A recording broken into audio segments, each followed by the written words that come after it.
Let's discuss about the mandible. Word mandible is derived from the Latin word mandibula. Mandibula means jawbone. So this mandible is the largest and strongest part of the entire skull. Now let's discuss the external feature of the mandible. In external feature, we are mainly discuss about the ramus of the mandible and the body of the mandible. 2 points we consider in the external feature. So let's first discuss about the body of mandible. This body of mandible in newborn is composed of two half. And this two half is fused in the centrally by fibrous joint is known as symphysis menti. This fibrous joint, symphysis menti, is converted into the bone, or you can say it is replaced by a bone after 2 years, or you can say within 2 years of the age. So within 2 years of age, this symphysis menti is replaced by bone. So after that, it becomes single piece of body. Okay, now you can see this triangular elevated area near the symphysis menti. Triangular elevated area, you can say the protrusion of this triangular area. This is known as mental protuberance. Why protuberance? Protuberance means anything which is protrude. So this is protrusion, or you can say this is known as mental protuberance, this triangular area. Sometimes this mental protrusion is depressed in the central part. So because of this centrally depressed area, side of this depression, there are two tubercle elevates. These two tubercle are known as mental tubercle. Now slightly laterally, you can see this foramen. This foramen is known as mental foramen. This mental foramen is continuation of the mandibular canal, which we will discuss later. This mental foramen is present between two premolar tooth, exactly below the premolar tooth. Okay, now you can see this oblique line present here. Oblique line, you can see is on this side. So this oblique line, it starts from the mental tubercle. This mental tubercle, this line is going upward, laterally, backward, is passing below the mental foramen, and it is continuous with the anterior border of the ramus. This is anterior border of the ramus. So this is known as oblique line. Okay, so first mental protuberance, then mental tubercle, then mental foramen, then this is oblique line. Now at the area of junction between the body and ramus, this junction area below the oblique line. So area below the oblique line between the junction of the ramus and the body, this area is related with the facial artery, then facial vein, and one branch from the facial artery, that is mandibular branch of the facial artery. So three structures are related at this area.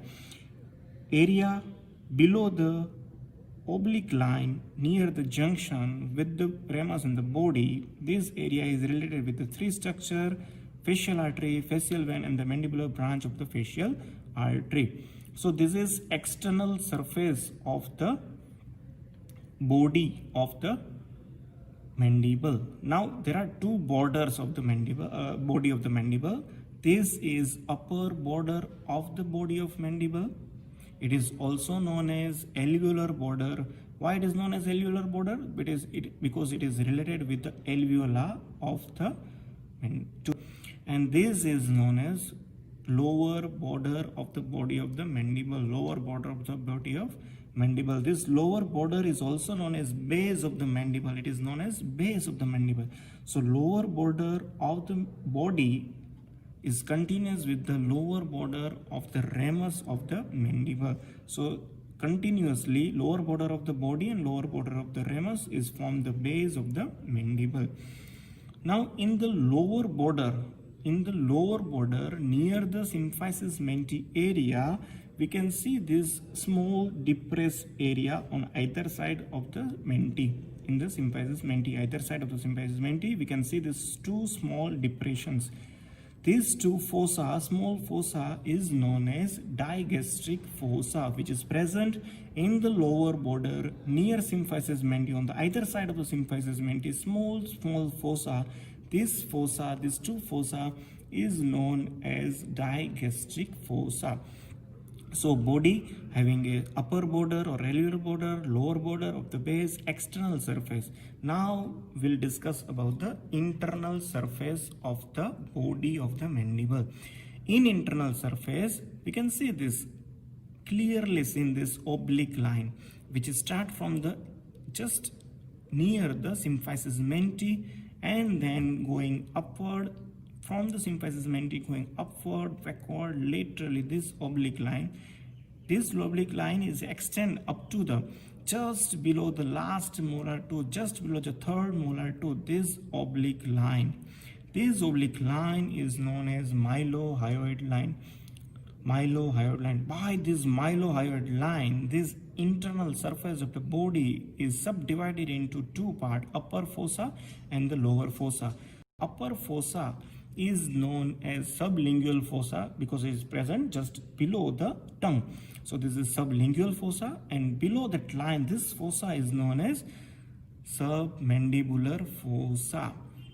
Now you can see that just behind the symphysis menti, there are spinous area, tubercular area.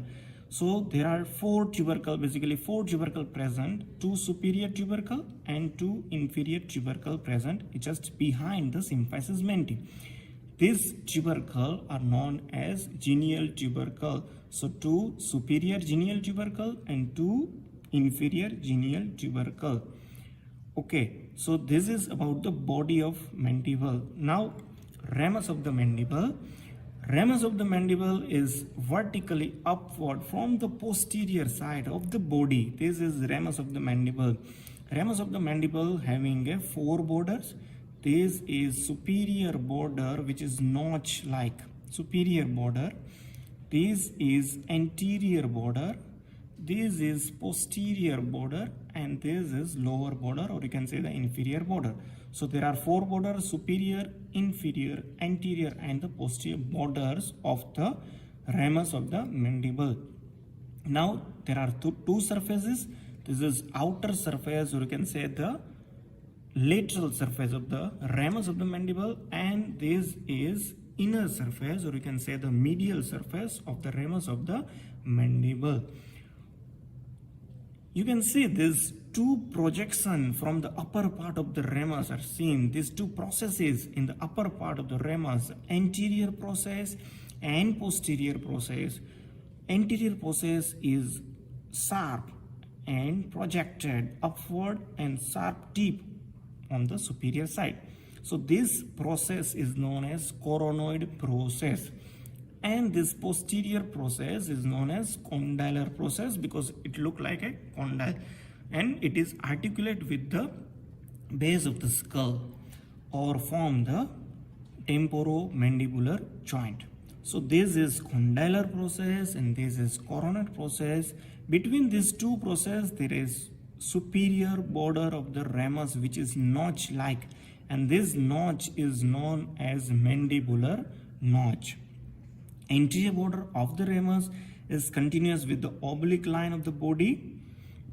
Posterior border is thick and slightly rough near this lower end, and this is lower border of the ramus. So between this posterior border and lower border of the ramus, here we can see this angle. This is known as angle of mandible.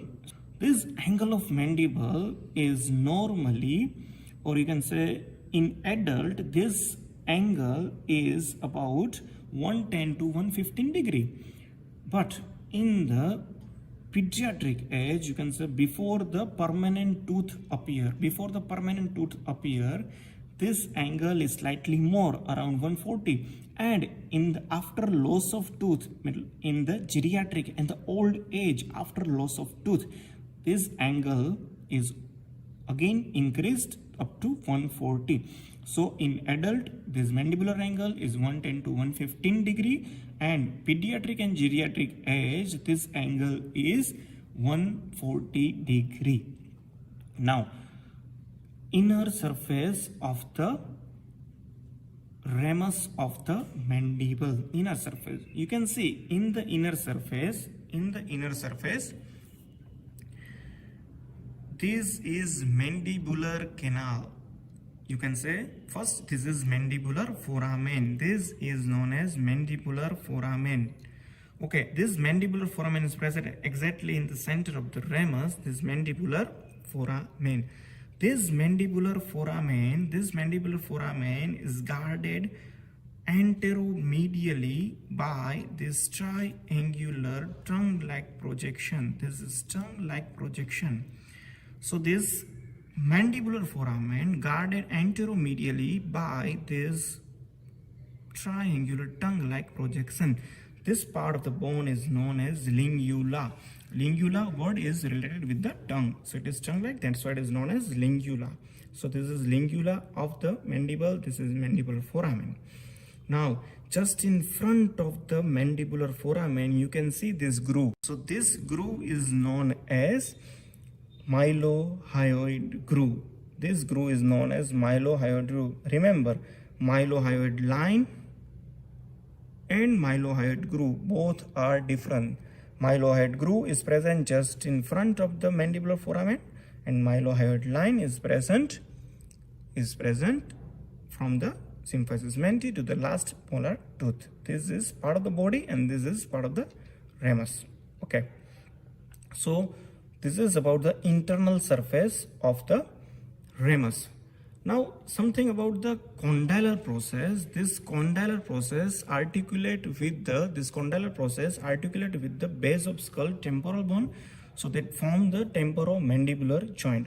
This is upper part of the condyle is known as head of the mandible. This is known as head of the mandible, which axis of the head of mandible is exactly right angle with the axis of the ramus. So this is head. Below the head there is a constricted area. This area is known as neck of the mandible. So this is head of the mandible. Below that constricted part, neck of the mandible. Okay, so just in front of the head, or you can say in the neck, this small fossa in the anteromedial aspect of the neck. This small fossa is known as fovea. This is known as pterygoid fovea. This is pterygoid fovea. Why that is known as pterygoid fovea? Because lateral pterygoid muscle is inserted into pterygoid fovea, which we will discuss later on. So head, neck, pterygoid fovea. This is about the condylar process. This is coronoid process, having a tip, anterior border, posterior border, lateral surface, and inner side it is medial surface. So these are the borders and surfaces of the two processes. So I think that's all about the external feature of the mandible. Thank you.